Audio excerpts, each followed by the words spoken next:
तो दोस्तों अदानी विल्मान ने अपने क्वार्टर फोर के नंबर को डिस्क्लोज कर दिया है। तो चलिए क्या है क्वार्टर फोर के नंबर्स के अंदर डाटा क्लोज में है। तो देखिए पिछले क्वार्टर की बात करते हैं तो पिछले क्वार्टर में कंपनी का टोटल रेवेन्यू 16,838 करोड़ के आसपास था जो कंपनी ने ऑपरेशन के थ्रू जनरेट किया था। पिछले साल मात्र 13,222 करोड़ के आसपास, जबकि अभी देखें तो बढ़ के 18,229 करोड़ आपको जाता हुआ देखने को मिला। तो साल से साल जाते हैं तो साल से साल कंपनी के रेवेन्यू के अंदर एक बेहतरीन तेज़ी आपको देखने को मिल रही है। लगभग बोल सकते हैं 38% के आसपास का जंप आपको देखने को मिला है। जहां मतलब आप कह सकते हैं कंज्यूमर सेक्टर की जितनी भी कंपनी है, यानी कि एफएमसीजी सेक्टर की जितनी भी कंपनी स्ट्रगल कर रही है, वहां देखें तो 38% का शानदार जंप आपको कंपनी के रेवेन्यू के अंदर देखने को मिला है। क्वार्टरली बेस पे जाते हैं तो क्वार्टरली बेस पे भी कंपनी के रेवेन्यू के अंदर तेज़ी आपको देखने को मिल रही है। मतलब वो बोल सकते हैं 9% के आसपास का जंप आपको देखने को मिला है। तो कंपनी का रेवेन्यू देखें तो आपको बढ़ता हुआ देखने को मिला है साल से साल, क्वार्टर क्वार्टर दोनों। कंपनी शो कितना किया, 18,229 करोड़ के आसपास का रेवेन्यू इस क्वार्टर में शो किया है, जबकि मार्केट का अनुमान भी था लगभग 17,450 करोड़ के आसपास। तो मार्केट के अनुमान से देखें बेहतर आपको देखने को मिल रहा है। खर्चे की बात करते हैं तो देखिए पिछले क्वार्टर में 16,360 करोड़ खर्च किए थे, पिछले साल 13,116 करोड़, जबकि अभी देखें तो 18,057 करोड़ आपको देखने को मिल रहे हैं। तो कंपनी के खर्चे देखें तो खर्चे इस क्वार्टर में आपको बहुत ही ज़्यादा देखने को मिला है। हालांकि बेसिकली प्रॉब्लम क्या अदानी विल्मार के साथ हमेशा एक ही रहती है कि कंपनी का मार्जिन बहुत कम रहते हैं। कंपनी बहुत कम पैसे मतलब बचा पाती है, वही देखने को मिल रहा है। इस क्वार्टर में तो और भी ज़्यादा कंपनी ने खर्चे कर दिए हैं पिछले क्वार्टर पिछले साल के मुकाबले में।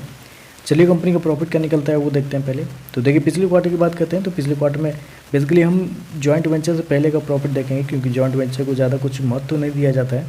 तो पिछले क्वार्टर में 393 करोड़ का प्रॉफिट था, पिछले साल 154 करोड़ के आसपास, जबकि अभी देखें तो 176 करोड़ के आसपास आपको देखने को मिला। तो साल दर साल जाते हैं तो साल दर साल तो कंपनी के प्रॉफिट के अंदर तेज़ी आपको देखने को मिल रही है। लगभग हो सकता है आप 15% के आसपास का जंप है कंपनी के प्रॉफिट के अंदर साल दर साल। लेकिन क्वार्टरली बेस पे जाते हैं तो यहाँ लगभग 55% के आसपास की गिरावट है। तो क्वार्टरली बेस पे कंपनी के प्रॉफिट के अंदर बड़ी गिरावट आपको देखने को मिले, जबकि साल दर साल जाते हैं तो 15% के आसपास की तेज़ी आपको देखने को मिल रही है। हालांकि मार्केट का मानना भी था कि थोड़ा सा ज़्यादा प्रॉफिट रहेगा, क्वार्टरली बेस पे गिरेगा, मार्केट का मानना था, लेकिन यहाँ पे देखें तो बहुत ज़्यादा ही गिर चुका है, क्योंकि 220 करोड़ के आसपास का अनुमान था, 176 करोड़ कंपनी ने प्रॉफिट शो किया है। और अगर कंपनी के मार्जिन की बात करते हैं तो मार्जिन बहुत कम है। बेसिकली आप अगर देखेंगे तो गौर करेंगे बहुत कम है। 1.16 पिछले साल हुआ करता था, पिछले क्वार्टर में देखते हैं तो पिछले क्वार्टर में लगभग 2.4% के आसपास था, जबकि इस क्वार्टर में देखते हैं तो इस क्वार्टर में तो 1% भी नहीं है। जी हाँ, 0 मतलब आप कह सकते हैं 9 के आसपास है, मतलब 1% से भी हल्का सा कम कंपनी का मार्जिन आपको देखने को मिला। तो मार्जिन बहुत कम है।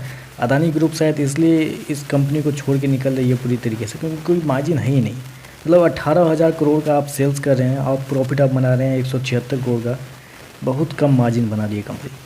ईपीएस की बात करते हैं तो देखिए पिछले क्वार्टर में कंपनी का ईपीएस 3 रुपये 16 पैसे के आसपास था, पिछले साल देखते हैं तो 1 रुपये 21 पैसे, अभी देखें तो 1 रुपये 47 पैसे आपको देखने को मिल रहा है। और इस एंगल से देखें तो जो अभी आपका मार्केट प्राइस आपको देखने को मिला है 280 रुपये के आसपास, उस पर पी जो निकल के आ रहा है आपका, वो निकल के आ रहा है 30 के पी पे। तो पी ठीक है, कोई दिक्कत नहीं है, बस एक ही प्रॉब्लम इस कंपनी के साथ है कि कंपनी के मार्जिन बहुत कम रहते हैं। मतलब 1% के आसपास के मार्जिन पे कंपनी काम करती है, तो इसलिए ये ज़्यादा कुछ इस शेयर के अंदर तेज़ी वोजी देखने को मिलती नहीं है। बाकी देखते हैं इस नंबर पर मार्केट का कैसा रिएक्शन आपको देखने को मिलता है, क्योंकि रेवेन्यू बेहतर है और प्रॉफिट बिलो एस्टिमेट देखने को मिल रहा है।